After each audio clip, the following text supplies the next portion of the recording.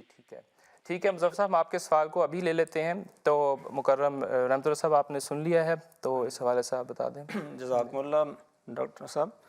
بات یہ ہے کہ اگر تو ہم نے اپنا مذہب خود بنانا ہو تو پھر تو ہمیں اختیار ہے کہ جس چیز کو ہم چاہیں لے لیں، جس چیز کو چاہیں نہ لیں۔ اللہ کے رسول نے جو اللہ نے ہمیں بتایا ہے وہ ہے کہ وما آتاکم الرسول فخذوہ، جو اللہ کا رسول تمہیں بتلائے اس کو لینا ہے، جس سے منع کرے اس سے منع ہونا ہے۔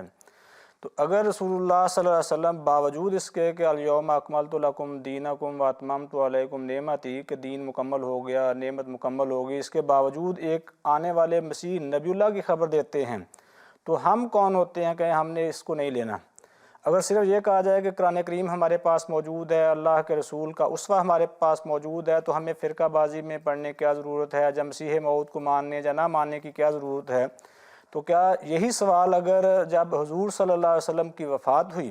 تو اس وقت لوگ کہتے کہ ہمیں ابو بکر صدیق رضی اللہ عنہ، عمر رضی اللہ عنہ، عثمان اور بعد میں حضرت علی رضی اللہ عنہ کی خلافت میں کو ماننے یا اس کے بارے میں تفکر کرنے کی کیا ضرورت ہے؟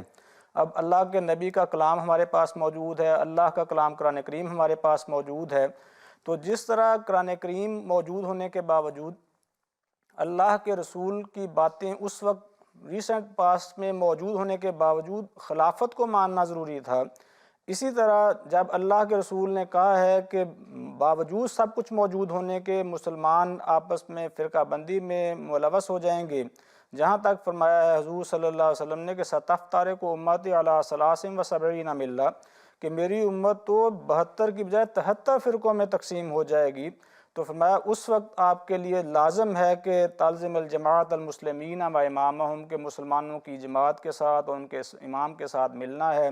اسی میں ہی خیر اور برکت ہے. ابن ماجہ میں بہرحال یہ باقاعدہ طور پر حضور صلی اللہ علیہ وسلم کا حکم موجود ہے، فَبَعِيُوهُ وَلَوْ حَبًّا عَلَى الثَّلْجِ، اس کی بیعت کرنی ہے اگرچہ تمہیں پہاڑوں کے تودوں پر سے چل کر جانا پڑے. اسی لیے حضرت جو معروف اہل حدیث عالم ہیں نواب صدیق حسن خان صاحب، ان کی کتاب ہے حجج الکرامہ، تو انہوں نے وہاں اس میں باقاعدہ طور پہ ایک حدیث لکھی ہے کہ جس نے آنے والے امام مہدی کا انکار کیا تو وہ اس نے کفر کیا ہے. تو اسی طرح جنابی المودہ میں بھی لکھا ہے کہ آنے والے امام مہدی کو ماننا ضروری ہے، اور سارے مسلمان اس بات کو مانتے ہیں. تو آج بجائے اسلام احمدیت کے بارے میں غور و تفکر کرنے کے، اپنے آپ کو بچانے کے لیے یہ پہلو نکال لینا کہ ہمیں کیا ضرورت پڑی ہے اس بارے میں سوچنے کی، یہ بات درست نہیں ہے. جو اللہ کا رسول دے اس کو لینا ضروری ہے، جس بات سے وہ منع کرے اس سے منع ہونا بھی ضروری ہے. جی ٹھیک ہے رحمۃ اللہ صاحب، بہت بہت شکریہ، جزاکم اللہ حسن جزا. ہمارے ساتھ اس وقت عبدالرشید صاحب بھی ہیں کال پر. جی عبدالرشید صاحب السلام علیکم ورحمۃ اللہ، یو کے سے. وعلیکم السلام. ہاں جی، میری طرف سے ایم ٹی اے کی ساری ٹیم اور حضور اقدس کی خدمت میں محبت بھرا سلام. تو میرا سوال یہ ہے کہ اللہ تعالیٰ نے قرآن پاک میں فرمایا ہے کہ میری طرف سے جو بھی رسول آتا ہے اس کے ساتھ لوگ ٹھٹھا اور مذاق کرتے ہیں. کیا یہ کسی جھوٹے نبی کے ساتھ بھی ایسا ہو سکتا ہے؟ ٹھیک ہے ٹھیک ہے. شمشاد صاحب آپ تک یہ سوال پہنچ چکا ہے؟ جی پہنچ گیا جی. تو براہ کرم آپ اس حوالے سے ہمیں بتا دیں. عرض یہ ہے کہ جہاں تک تمسکر کا تعلق ہے، قرآن کریم سے ہمیں یہ معلوم ہوتا ہے، جیسا کہ ابھی ہمارے محترم بزرگ نے یہ آیت پڑھی ہے،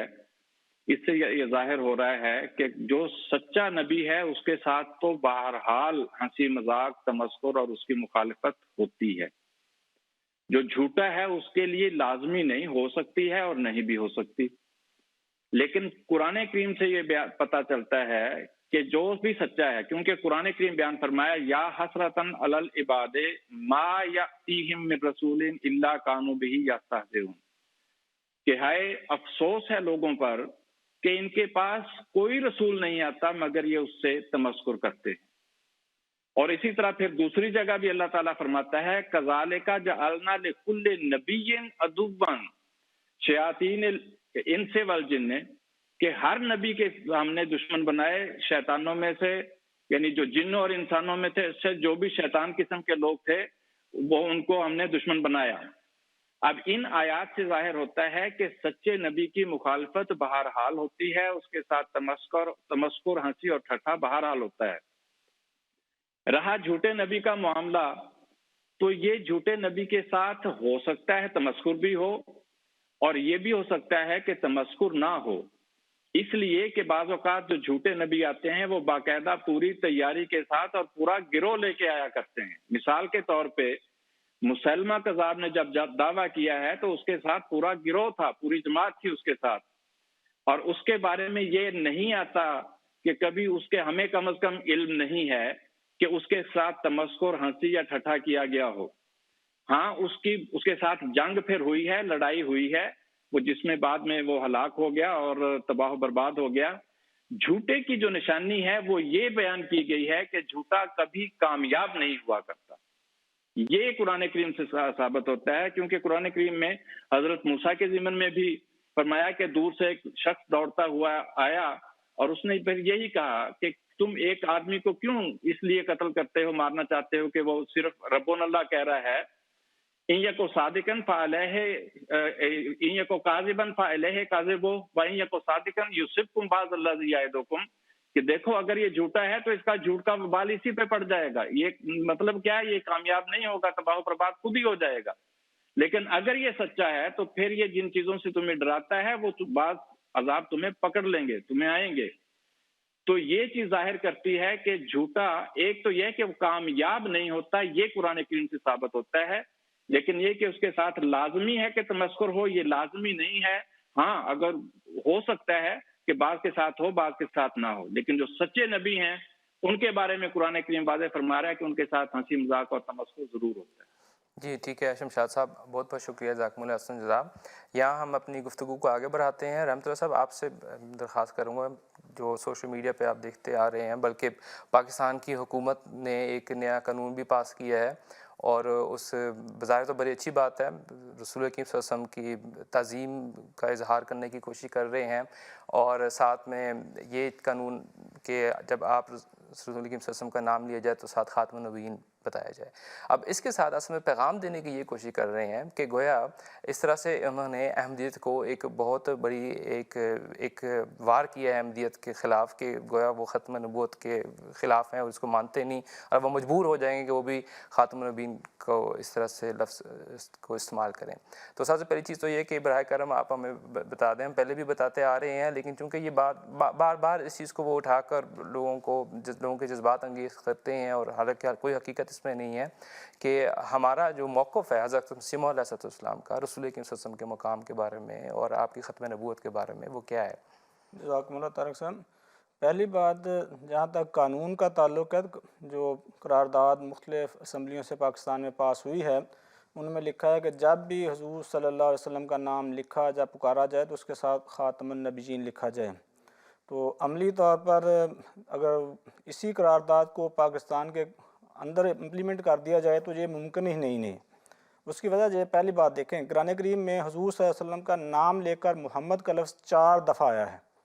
صرف ایک جگہ رسول کریم صلی اللہ علیہ وسلم کے ساتھ خاتم النبیین کا لقب ملا ہے، باقی کسی جگہ لقب نہیں ہے ساتھ۔ تو کیا اب جب جو بھی پاکستان سے نیا قرآن کریم پبلش ہوگا تو ہر جگہ وہ خاتم النبیین کو ایڈ کریں گے؟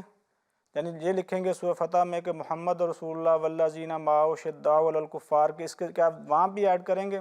کیا سورہ آل عمران میں بھی ایڈ کریں گے؟ کیا سورہ محمد میں بھی ایڈ کریں گے؟ تو سورہ احزاب میں تو موجود ہے۔ دوسرا، ہر احمدی غیر احمدی سارے مسلمان جانتے ہیں کہ مسلمان ہونے کے لیے کلمہ جو اب تک معروف چلا آ رہا ہے، وہ حقیقت میں مبنی ہے، وہ ہے لا الہ الا اللہ محمد رسول اللہ۔ تو کیا آئندہ سے پاکستان میں کسی کو مسلمان کرنا ہو تو نعوذ باللہ ہم یہ تصور کریں گے کہ پاکستان کے علماء کو، مولویوں کو، حکومت کو زیادہ پتہ چل گیا کہ سچا مسلمان کیسے کرنا ہے۔ حضور صلی اللہ علیہ وسلم کو صحیح پتہ نہیں تھا کہ مسلمان کیسے کرنا ہے۔ حضور نے فرمایا تھا کہ لا الہ الا اللہ محمد رسول اللہ کہنے والا مسلمان کہلائے گا۔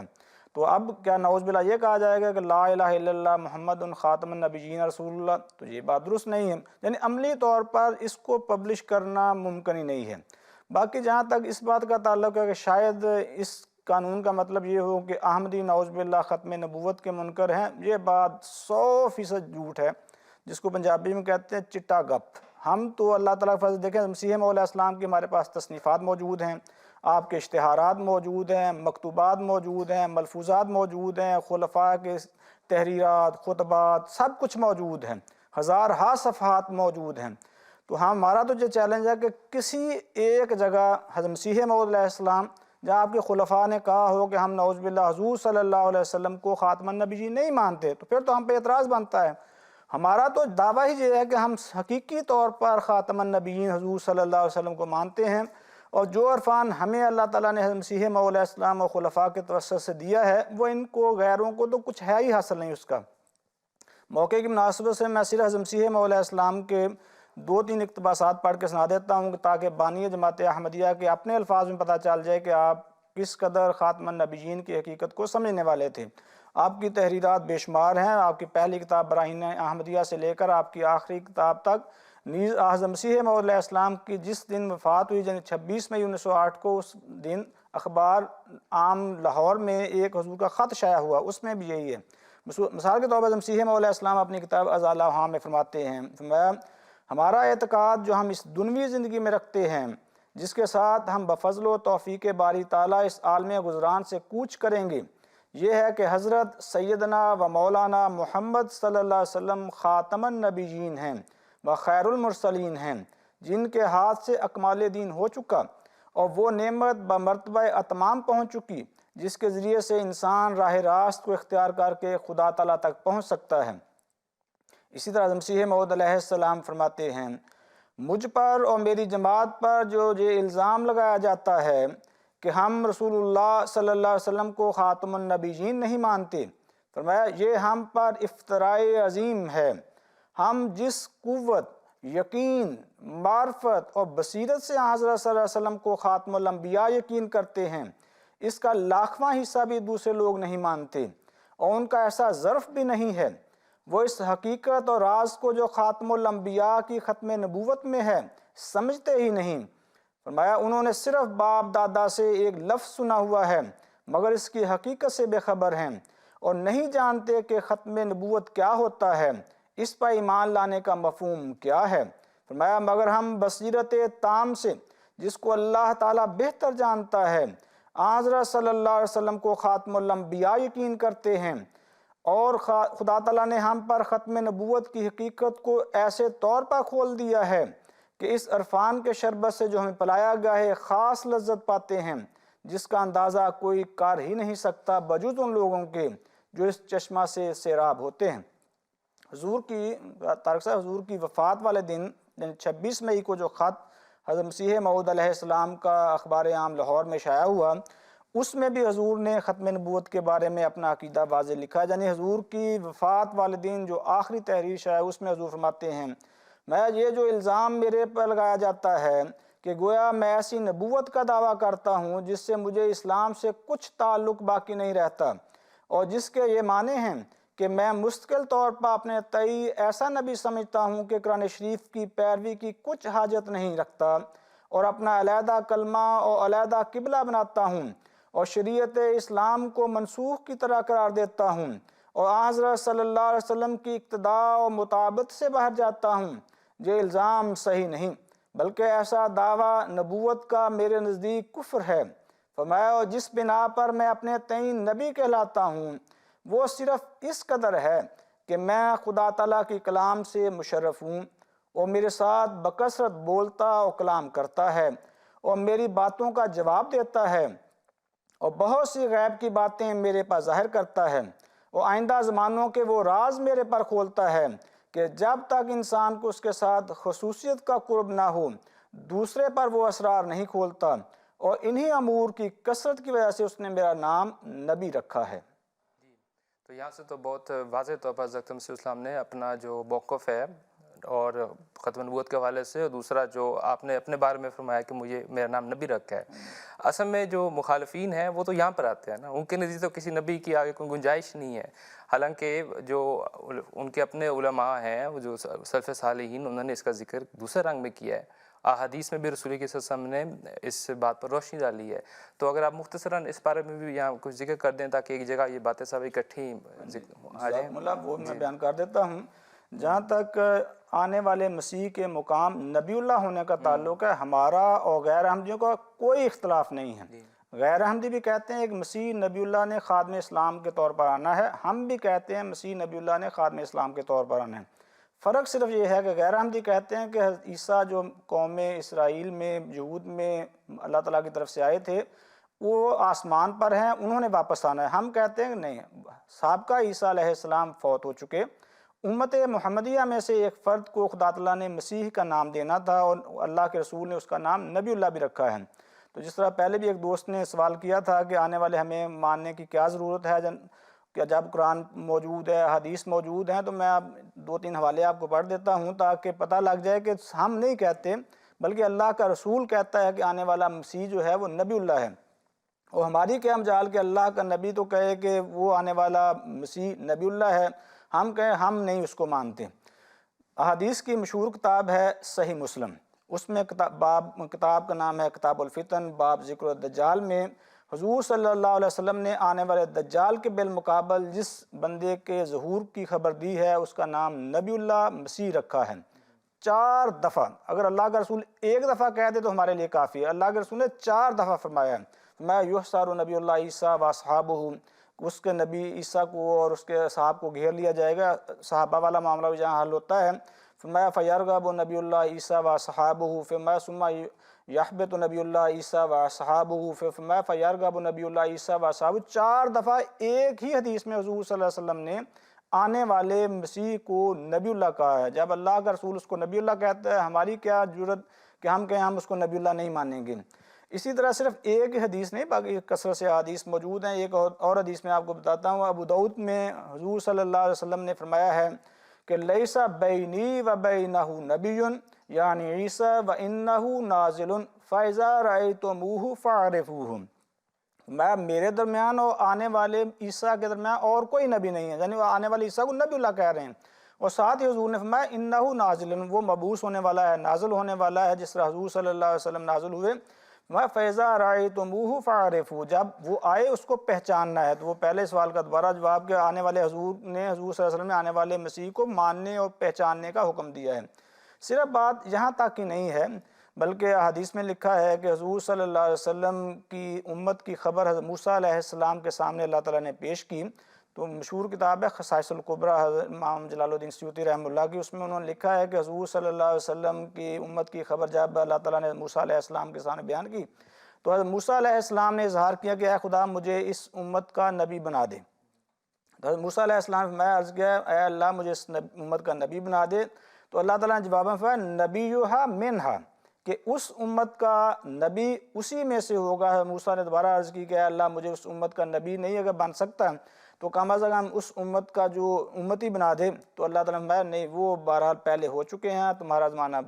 الگ ہے اور تم ہاں دارالجلال یعنی جنت میں آپس میں جمع ہو سکتے ہیں۔ صرف ہم نہیں بلکہ جو علماء سلف ہیں، جس طرح آپ نے ابھی تذکرہ کیا، یہ بھی اس بات کا اقرار کرتے رہے ہیں کہ آنے والا مسیح نبی اللہ ہوگا۔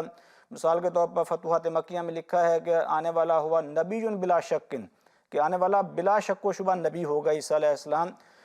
ہمارے اکثر مخالفین جو بڑھ بڑھ کر ہم پہ اعتراضات کرتے ہیں وہ دیوبندی فرقہ سے بالعموم تعلق رکھتے ہیں۔ دیوبندیوں کے ایک حکیم الامت کہلاتے ہیں اشرف علی تھانوی، انہوں نے وہی جو میں نے ابھی خصائص الکبریٰ کی روایت پیش کی، النشر الطیب فی ذکر نبی الحبیب صلی اللہ علیہ وسلم کے نام سے انہوں نے ایک کتاب لکھی، اس میں اس روایت کو نقل کیا ہے اور اس میں لکھا ہے کہ ترجمہ وہی لکھا ہے جو میں نے ابھی آپ کے سامنے بیان کیا کہ اس امت کا مجھے نبی بنا دیا، اللہ نے فرمایا اس امت کا نبی اسی میں سے ہوگا۔ اسی طرح ہمارے ایک اور بڑا مخالف فرقہ ہے اہل حدیث جن کو کہتے ہیں، وہ نواب صدیق حسن صاحب کو بالعموم 14ویں صدی کا 13ویں صدی کا، وہ 13ویں صدی کا مجدد بھی کہتے ہیں۔ ان کا بھی بہرحال یہی قول ہے کہ آنے والا مسیح نبی اللہ ہوگا۔ مثال کے طور پر اپنی معروف کتاب حجج الکرامہ میں لکھتے ہیں کہ من قال بسلب نبوتہ فقد کافر حقا کما صرح بہ السیوطی فانہ نبی لا یذهب عنہ وصف النبوت فی حیاتہ ولا بعد وفاتہ، کہ جو شخص یہ گمان کرتا ہے، یہ عقیدہ رکھتا ہے کہ مسیح نبوت سے علیحدہ ہو کر آئیں گے، وہ کھلا کافر ہے۔ جیسا کہ امام سیوطی نے تصریح کی ہے، حضرت مسیح بہرحال نبی ہے، وصف نبوت ان سے نہ زندگی میں الگ ہو سکتا ہے اور نہ ان کی وفات کے بعد۔ دیکھیں طارق صاحب آخری بات بیان کرنے کی کوشش کرتا ہوں، وہ ہے کہ اللہ تعالیٰ کو پتہ تھا کہ مسلمانوں نے اس قسم کے مسائل پیدا کرنے ہیں، تو اللہ تعالیٰ نے عیسیٰ علیہ السلام کی زبان سے اپنے ابدی کلام میں جو کلام ان کے الفاظ محفوظ رکھے ہیں وہ بڑے ہی پیارے ہیں۔ حضرت عیسیٰ علیہ السلام نے کہا تھا کہ وَجَعَلَنِي نَبِيًّا وَجَعَلَنِي مُبَارَكًا أَيْنَمَا كُنْتُ، کہ اللہ نے مجھے نبی بنایا ہے، اللہ تعالیٰ نے مجھے مبارک بنایا ہے میں جہاں کہیں بھی ہوں۔ یعنی جب بھی میں مسیح کے طور پر نازل اب جائندہ کبھی بھی نازل ہوں گا تو سٹیٹس نبی کا برقرار رہے گا۔ یہ کوئی سابقہ صدر والا سٹیٹس نہیں کہ سابقہ وزیر اعظم کا سٹیٹس، بلکہ جب اللہ کسی کو نبی بناتا ہے وہ نبی رہتا ہے۔ اللہ کے رسول نے کہا مسیح نبی اللہ نے آنا ہے تو ہم مسیح نبی اللہ کی آمد قائل ہیں، اور مسیح نبی اللہ کے بارے میں کہا تھا، اور اللہ تعالیٰ نے قرآن کریم میں آج کے لیے حضور صلی اللہ علیہ وسلم کی امت کے لیے شرط لگائی ہے کہ اللہ کی اتباع کرنے والا ہو اور والرسول اور محمد رسول اللہ صلی اللہ علیہ وسلم کی اتباع کریں تو انبیاء، صدقاء، شہداء اور صالحین میں سے مرتبہ پا سکتے ہیں۔ جی بالکل ٹھیک ہے رحمۃ اللہ صاحب، بہت بہت شکریہ۔ ہمارے مخالفین جتنی مرضی توجیحات کر لیں ان نصوص کی موجودگی میں، وہ ہرگز اس بات کا انکار نہیں کر سکتے کہ آنے والا جو مسیح ہوگا وہ نبی اللہ ہوگا۔ ایک چھوٹی سی دلچسپ بات یہاں پہ آپ سے شیئر کر لیں. آپ نے بھی دیکھا ہوگا کہ جب ہم حوالہ دیتے ہیں کہ آپ کے بزرگوں نے نبی اللہ یعنی خاتم النبیین کی کیا تعریف کی ہے اور آنے والے مسیح کا کیا مقام ہوگا، تو اس حوالے سے بہت سے ایسے عالم دین ملتے ہیں جو خود بھی یہ نظریہ رکھتے ہیں کہ جو ابھی آپ نے بیان کیا ہے. مثلاً اسی طرح کے ایک عالم ہے جنہوں نے حضرت ابن عربی کے حوالے سے وہ ختم نبوت خاتم النبیین کی تشریح پیش کی کہ وہ ان کا موقف یہ تھا کہ کوئی نبی نہیں آ سکتا جو رسول کی صلی اللہ علیہ وسلم کی شریعت کو منسوخ کرے یا آپ کی امت سے باہر ہو. اب دلچسپ بات یہ ہے کہ چونکہ یہ چیزیں حضرت مسیح موعود علیہ السلام کے دعوے کی تصدیق کرتے ہیں، تو مخالفین تو یہاں تک بھی چلے جاتے ہیں کہ وہ اپنے بزرگوں کا انکار کر دیتے ہیں، بلکہ ان کتابوں کا بھی انکار کرتے دکھائی دیتے ہیں. جی تو آپ نے دیکھا ہوگا، صوفیاء کہلاتے ہیں. ہاں جی، تو آپ نے دیکھا ہوگا کہ کئی ایسے علماء نام نہاد علماء اپنے آپ کو اسلام کا لمبردار کہلانے والے، وہ تو ان کتابوں کا انکار کرنا شروع کر لے ہیں. تو ناظرین یہ ہے اصل میں وہ ایٹیٹیوڈ جو ان لوگوں کا ہوتا ہے جن کے ہاتھ میں صداقت نہیں ہوتی. وہ یہاں سے وہاں فرار ہوتے ہیں، وہاں سے یہاں ہوتے ہیں اور بالکل ایک ایسا ایک نظریہ اور عقیدہ بنا کر سامنے پیش کر رہے ہوتے ہیں جو بہت اور نہایت متضاد ہوتا ہے، قرآن مجید کے بھی خلاف ہوتا ہے. تو ہم آگے چلتے ہیں. ہمارے ساتھ عارف الزمان صاحب ہیں، کال پر ہیں. ہمارے پاس بہت سے سوالات آئے ہیں، ہم کوشش کریں گے، وقت چونکہ بہت ہو رہا ہے تو یہ بھی کوشش ہوگی کہ انہیں اگلے پروگرام میں ساتھ شامل کر لیں. تو عارف الزمان صاحب السلام علیکم ورحمۃ اللہ. السلام علیکم ورحمۃ اللہ. وعلیکم السلام. سب سے پہلے تو سب کو سلام. میرا چھوٹا سا سوال ہے، یہ ابھی محرم کا مہینہ چل رہا ہے اور ہمارے ملک میں یہ سرکاری چھٹی بھی ہے، تو ہم احمدی لوگ یہ صرف شیعہ کے لیے ہے کربلا کہ واقعہ نہ ہم احمدی لوگ یہ دن کیسے منائیں گے؟ جی یہ تھوڑا سا وضاحت کر دے. ہاں جی ٹھیک ہے، بہت بہت شکریہ. ایک تو آپ نے لازماً کل ہمارے پیارے امام کا خطبہ سنا ہوگا کہ کس طرح سے حضور انور نے اس حوالے سے روشنی ڈالی اور جماعت احمدیہ کا اس کے بارے میں کیا موقف ہے اور ہم خود کتنی تکلیف سے ان واقعات کی طرف دیکھتے ہیں. تو خاک صاحب مکرم شمشاد صاحب سے درخواست کرے گا. شمشاد صاحب آپ اس حوالے سے ہمارے دوست عارف الزمان صاحب کو بتا دیں.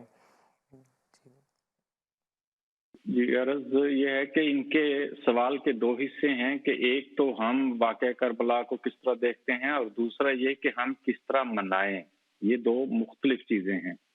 جہاں تک واقعہ کربلا کو دیکھنے کا تعلق ہے، اس میں کوئی شک نہیں، ہمارے جذبات وہی ہیں جو دوسرے مسلمانوں کے ہیں حضرت امام حسین علیہ السلام کے بارے میں. اور یزید نے جو ظلم اور ستم کربلا کے میدان میں اس کی فوجوں نے حضرت امام حسین علیہ السلام اور آپ کے ساتھیوں کے اوپر ڈھایا ہے، وہ ایک بہت بڑا ظلم ہے جس کا تصور کر کے بھی انسان کانپ جاتا ہے. لیکن سلام پیش کرنا پڑتا ہے اس عظیم امام کو، اس عظیم نواسہ رسول کو جس نے صبر و استقامت کے ساتھ، بہادری کے ساتھ اس ظلم کا مقابلہ کیا اور ظلم کے سامنے سر نہیں جھکایا. حضرت مسیح موعود علیہ السلام کے بارے میں روایات میں آتا ہے کہ جب بھی آپ اس کا ذکر کرتے تھے آپ کی آنکھوں میں آنسو آ جایا کرتے تھے. حضرت میاں بشیر احمد صاحب رضی اللہ تعالیٰ عنہ روایت کرتے ہیں کہ ایک دفعہ حضرت مسیح موعود علیہ السلام باغ میں چارپائی پہ لیٹے ہوئے تھے اور فرماتے ہیں کہ میں اور میری ہمشیرہ مبارکہ بیگم صاحبہ ہم پاس کھیل رہے تھے، تو آپ نے ہمیں بلایا کہ ادھر آؤ میں تمہیں ایک کہانی سناؤں. تو آپ نے ہمیں بڑے دردناک انداز میں حضرت امام حسین علیہ السلام کی شہادت کا واقعہ بیان فرمایا. اور جب آپ یہ بیان فرما رہے تھے تو آپ کی آنکھوں میں آنسو رواں تھے اور آپ اپنی انگلیوں کے پوروں سے وہ آنسو پونچھتے جاتے تھے. اور اس دوران آپ نے فرمایا کہ یزید پلید نے یہ ظلم ہمارے نبی پاک صلی اللہ علیہ وسلم کے نواسے پر کروایا، مگر خدا نے بھی ان ظالموں کو بہت جلد اپنے عذاب سے پکڑ لیا. یہ حضرت مسیح موعود علیہ السلام کے جذبات تھے اور ہمارے جذبات بھی اس سے مختلف نہیں ہیں، بالکل ایگزیکٹلی یہی ہیں. اور پھر حضرت مسیح موعود علیہ السلام مزید اس میں فرماتے ہیں کہ رسول کریم صلی اللہ علیہ وسلم کو کفار نے اگر گالیاں دیں، آپ کی عزت و آبرو پر حملہ کیا، وطن سے نکالا اور قسم قسم کی نہ صرف ایذائیں دیں بلکہ ایذائیں ایجاد کی، تو کیا اس سے اسلام کی اشاعت میں کوئی روک واقع ہو گئی؟ اسی طرح حضرت امام حسین رضی اللہ تعالیٰ عنہ کے مقابلے میں یزیدی طاقتوں نے گو اتنی قوت پکڑی کہ انہوں نے آپ کو شہید کر دیا.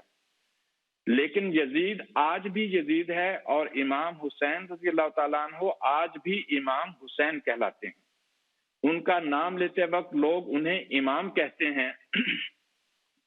اور بادشاہت اور ان کی بادشاہت آج بھی تسلیم کرتے ہیں، لیکن یزید کی بادشاہت ایسی مٹی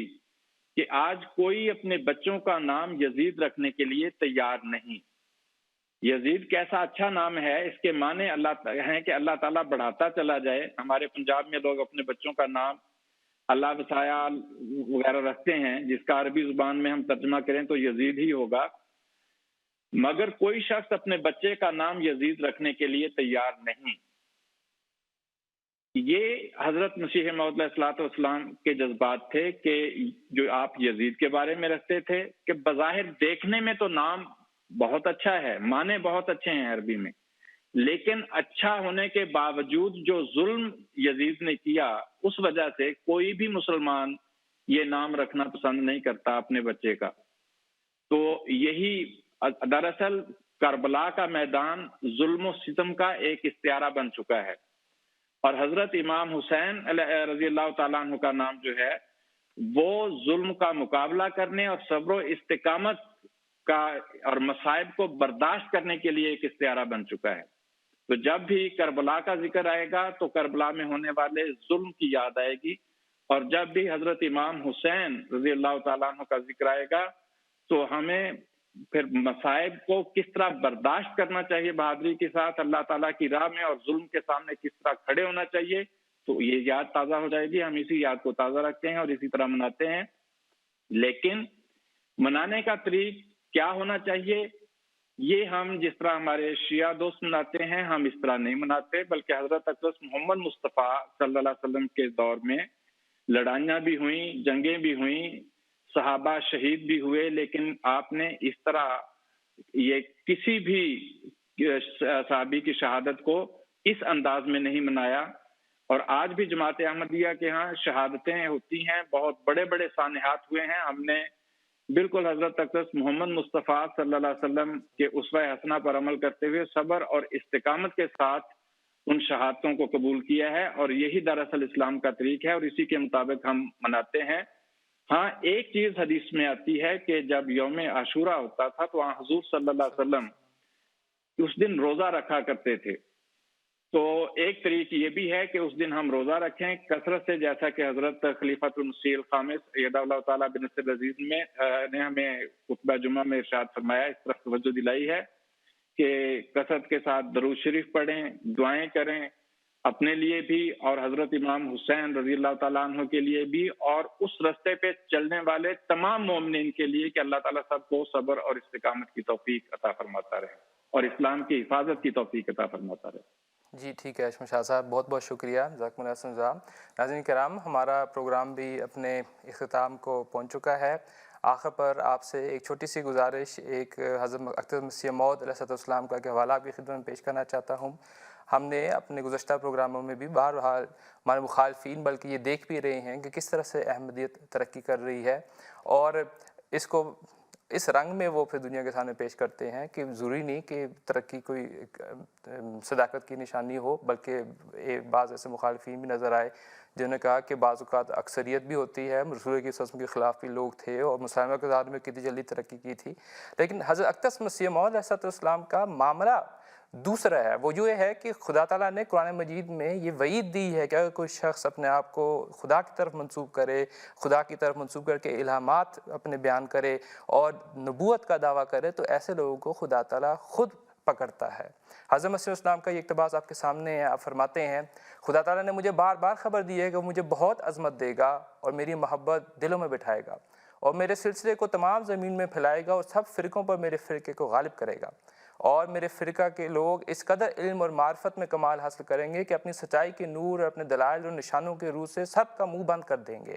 اور ہر ایک قوم اس چشمے سے پانی پیے گی، اور یہ سلسلہ زور سے بڑھے گا اور پھولے گا یہاں تک کہ زمین پر محیط ہو جائے گا۔ بہت سی روکیں پیدا ہوں گی اور ابتلائیں آئیں گی، مگر خدا سب کو درمیان سے اٹھا دے گا اور اپنے وعدے کو پورا کرے گا۔ اور خدا نے مجھے مخاطب کر کے فرمایا کہ میں تجھے برکت پر برکت دوں گا، یہاں تک کہ بادشاہ تیرے کپڑوں سے برکت ڈھونڈیں گے۔ سو اے سننے والوں، ان باتوں کو یاد رکھو اور ان پیش خبریوں کو اپنے صندوقوں میں محفوظ رکھ لو کہ یہ خدا کا کلام ہے جو ایک دن پورا ہوگا۔ میں اپنے نفس میں کوئی نیکی نہیں دیکھتا اور میں نے وہ کام نہیں کیا جو مجھے کرنا چاہیے تھا اور میں اپنے تئیں صرف ایک نالائق مزدور سمجھتا ہوں. یہ محض خدا کا فضل ہے جو میرے شامل حال ہوا. بس اس خدائے قادر و کریم کا ہزار ہزار شکر ہے کہ اس مشتق خاک کو اس نے باوجود ان تمام بے ہنریوں کے قبول کیا. تو ناظرین آپ کے سامنے تمام صورتحال ہے, آپ خود دیکھ لیں کہ خدا تعالیٰ ایک ایسے شخص کے ساتھ کیا سلوک کر رہا ہے, اس کی جماعت کے ساتھ کیا سلوک کر رہا ہے جو اپنے آپ کو اس منصب پر کھڑا کر رہی ہے جو ایک نبی کے لیے تھا. تو ہم انشاءاللہ اپنے اگلے پروگرام میں پھر آپ کی خدمت اگلے ہفتے آپ کی خدمت میں حاضر ہوں گے. آپ کے سوالات ہمارے پاس آئے ہوئے ہیں, ہم کوشش کریں ان کو بھی ساتھ شامل کریں. تو تب تک کے لیے السلام علیکم ورحمۃ اللہ. ہمارے جو شرکاء ہیں ان سب کا بھی میں بہت شکر گزار ہوں. جزاکم اللہ حسن الجزا. ہم تو رکھتے ہیں مسلمانوں کا دین, ہم تو رکھتے ہیں مسلمانوں کا دین. دل سے ہے خدا میں ختم